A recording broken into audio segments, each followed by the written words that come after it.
শহীদ ওসমান হাদী একটি ইতিহাস। আজীবন ভারতীয় আধিপত্যবাদের বিরুদ্ধে লড়াই করা এক সৈনিক, ২৪-এর গণ আন্দোলনের এক অগ্রসেনানী, বাংলাদেশকে আধিপত্যবাদ মুক্ত করার জন্য লড়ে যাওয়া এক লড়াকু সৈনিক। সেই সৈনিকটি আজ আমাদের মাঝে নেই। শরীফ ওসমান হাদীকে আজকে আমরা হারিয়ে ফেলেছি। তার নামের সাথে একটি শব্দ যোগ হয়ে গেছে, শহীদ শরীফ ওসমান হাদী। ইস্পাত কঠিন এক লড়াকু সৈনিকের নাম হচ্ছে শরীফ ওসমান হাদী। তার কিছু উক্তি আজকে দর্শকদের জন্য আমরা উপস্থাপন করব। যদি কোনো একটি গুলি এসে আমাকে বিদ্ধ করে আর আমি হাসতে হাসতে আল্লাহর কাছে চলে যাব, আমি শহীদ হয়ে যাব। কোনো একটা বুলেট এসে আমার বুকটা হয়তো বিদ্ধ করে দিয়েছে এবং সেই মিছিলে আমি হাসতে হাসতে আমি শহীদ হয়ে গেছি। গুলি করার আগ পর্যন্ত আমাদেরকে কেউ থামাতে পারবে না। আমাদেরকে গুলি করার আগ পর্যন্ত কোনো কিছুটা আমাদের গায়ে লাগে না। যতক্ষণ না পর্যন্ত বুকে বা মাথায় গুলি চলবে ততক্ষণ পর্যন্ত আমরা কোনো স্ট্রাগল মনে করি না এবং এক্সট্রা কোনো সিকিউরিটি লাগবে না। ২৪-এর গণ আন্দোলনের সেই জুলাইকে আমরা কখনো আধিপত্যবাদের কাছে বিক্রি করব না। জান দেব তবু জুলাইকে দেব না।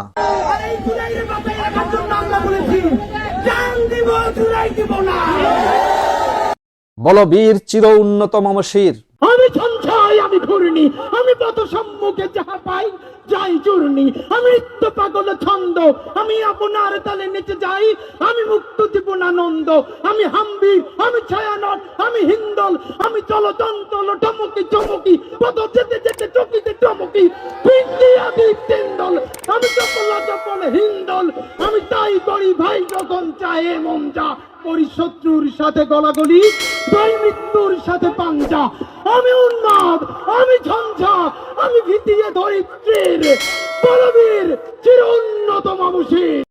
শরীফ ওসমান হাদী ছিলেন একজন সন্তান বাৎসল্য পিতা। আমি যদি মরে যাই তোমরা আমার সন্তানকে দেখে রেখো। দিয়ে যাব সাংবাদিকরা যারা স্টেজে উঠেছেন।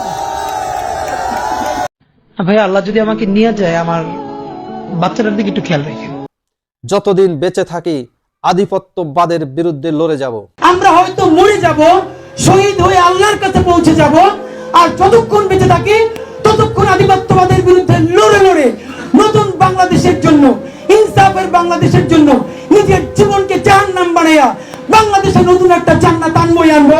শরীফ ওসমান হাদীকে আল্লাহ তাআলা শহীদ হিসাবে কবুল করেছেন। ওসমান হাদীর এই আত্মদানকে বাংলাদেশের ইতিহাসে এক স্বর্ণাক্ষরে লিখিত হয়ে থাকবে।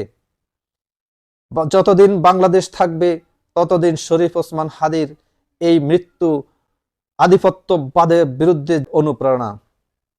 আসুন আমরা সবাই শরীফ ওসমান হাদীর জন্য দোয়া করি, আল্লাহ তাআলা তাকে যেন শহীদ হিসাবে তিনি কবুল করেন এবং জান্নাতের সর্বোচ্চ মর্যাদা দান করেন।